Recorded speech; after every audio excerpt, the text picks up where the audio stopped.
బంగ్లాదేశ్లో తాత్కాలిక ప్రధానిగా మహమ్మద్ యూనస్ అధికారం చేపట్టిన దగ్గర నుంచి భారత్తో ఉన్న దౌత్య సంబంధాలు క్రమంగా ఉద్రిక్తంగా మారుతూ ఉన్నాయి. స్వదేశంలో రాజకీయ మార్పుల మధ్య యూనస్ తరచూ భారత్పై విమర్శాత్మక వ్యాఖ్యలు చేస్తూ వస్తున్నారు. రీసెంట్ గా ఆయన మరోసారి భారత్పై తీవ్రమైన వివాదాన్ని రేపే విధంగా వ్యవహరించారు. తాజాగా Pakistan joint chiefs of staff committee chairperson general Shamshad మీర్జాకు బహుకరించిన పుస్తకం కవర్ పై ఉన్న మ్యాప్ ఇప్పుడు వివాదాస్పదంగా మారింది.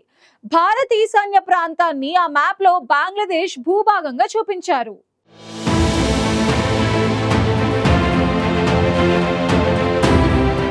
గత ఏడాది ఆగస్టులో విద్యార్థి ఉద్యమం తర్వాత బంగ్లాదేశ్ తాత్కాలిక ప్రధాని మహమ్మద్ యూనస్ బాధ్యతలు చేపట్టారు. అప్పటి నుంచి భారత్తో బంగ్లాదేశ్ దౌత్య సంబంధాలు ఒత్తిడికి గురవుతున్నాయి. తరచుగా యూనస్ భారత్పై విమర్శలు చేస్తున్నారు. ఆయన తాజాగా మరోసారి భారత్పై విషం కక్కారు. లక్షల సంఖ్యలో మా ప్రోగ్రాంలను చూస్తున్నారు, కానీ అందులో 15% మంది మాత్రమే సబ్స్క్రైబ్ చేసుకుంటున్నారు. దయచేసి iNews ఛానల్ను సబ్స్క్రైబ్ చేయండి. బెల్ బటన్ పై క్లిక్ చేయడం మర్చిపోకండి. Thank you. Pakistan joint chiefs of staff committee chairperson general Shamshad మీర్జాకు యూనస్ ఒక పుస్తకాన్ని బహూకరించారు. ఆర్ట్ ఆఫ్ ట్రయంఫ్ పేరుతో ఉన్న ఈ పుస్తకం కవర్ ఇప్పుడు భారత్ బంగ్లా మధ్య కొత్త వివాదాన్ని రేకెత్తించింది. పుస్తకం కవర్ పై ఉన్న మ్యాప్లో భారత ఈశాన్య ప్రాంతాలైన అస్సాం, అరుణాచల్ ప్రదేశ్, మణిపూర్, మిజోరాం, నాగాలాండ్, త్రిపుర, మేఘాలయ ఈ 7 రాష్ట్రాలను బంగ్లాదేశ్ భూభాగంగా చూపించారు.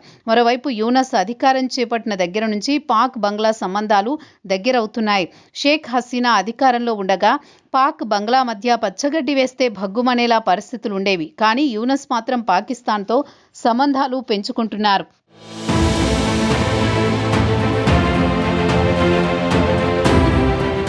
ఇటీవల Pakistan joint chiefs of staff committee chairman general Shamshad Mirza ఇటీవల బంగ్లాదేశ్లో పర్యటించారు. అక్టోబర్ 23న ఆయన ఢాకాకు చేరుకుని యూనస్తో భేటీ అయ్యారు. ఈ సమావేశం పాక్ బంగ్లా మిలిటరీ డిప్లొమాటిక్ సంబంధాలను మరింత బలపరిచింది. ఈ సమావేశంలో 2 దేశాల మధ్య సహకారం, సరిహద్దు సమస్యలపై చర్చించారు. ఆ సమయంలోనే యూనస్ ఆర్ట్ ఆఫ్ ట్రయంఫ్ పుస్తకాన్ని బహూకరించారు. ఈ పుస్తకం యూనస్ రాసినది కాదు, కానీ బహూకరించిన బుక్ కవర్ పేజీపై వక్రీకరించిన బంగ్లాదేశ్ మ్యాప్ ఉంది.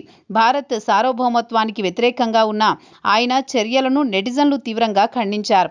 Boycott Bangladesh, Yunus anti India వంటి హ్యాష్ ట్యాగ్లతో యూనస్ను విమర్శిస్తూ ట్వీట్లు చేశారు. ప్రస్తుతం ఈ హ్యాష్ ట్యాగ్లు సోషల్ మీడియాలో ట్రెండింగ్లో ఉన్నాయి.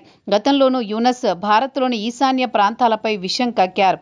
ఈ ఏడాది ప్రారంభంలో ఆయన చైనా పర్యటన సందర్భంగా కూడా భారత ఈశాన్య ప్రాంతాన్ని ప్రస్తావిస్తూ సంచలన వ్యాఖ్యలు చేశారు.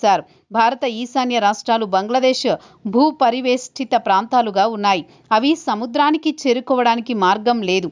బంగ్లాదేశ్ వారికి ఆయా మార్గం కల్పించగలదు. ఇది ఒక పెద్ద ఆర్థిక అవకాశంగా ఉంటుంది. చైనా దీన్ని వినియోగించుకోవచ్చని యూనస్ వ్యాఖ్యలు చేశారు.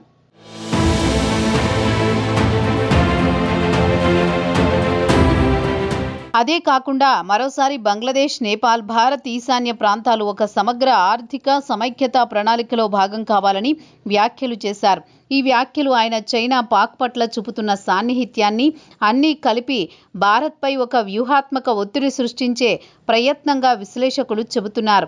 యూనస్ ఈ ప్రాంతాలకు ఐక్యమైన ఆర్థిక ప్లాన్ అవసరమని, ఇది చైనా బెల్ట్ అండ్ రోడ్ ఇనిషియేటివ్తో లింకు చేస్తూ భారత్ను బైపాస్ చేసేలా సూచించారు. అయితే వాటికి అప్పట్లోనే భారత్ స్ట్రాంగ్ కౌంటర్ ఇచ్చింది. భారత విదేశాంగ మంత్రి ఎస్ జయశంకర్ మార్చిలో ఒక ప్రెస్ కాన్ఫరెన్స్లో యూనస్ వ్యాఖ్యలకు బదులిచ్చారు.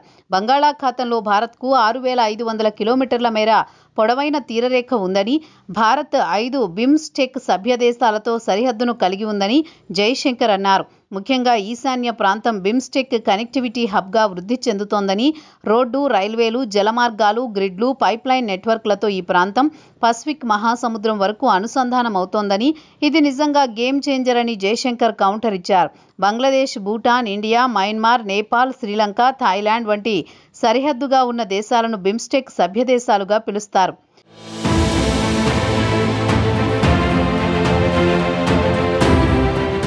ఈ ప్రకటనతో యూనస్ చేసిన వ్యాఖ్యలు పూర్తిగా వ్యర్థమని, భారత్ ఈశాన్య ప్రాంతం కేవలం భౌగోళికంగా కాకుండా వ్యూహాత్మకంగా కూడా ఎంతో శక్తివంతమైనదని భారత్ మళ్ళీ నిరూపించింది.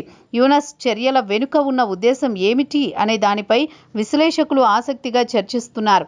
కొందరు ఆయనను చైనా, పాకిస్తాన్ ప్రభావానికి లోనైన నాయకుడిగా పేర్కొంటున్నారు.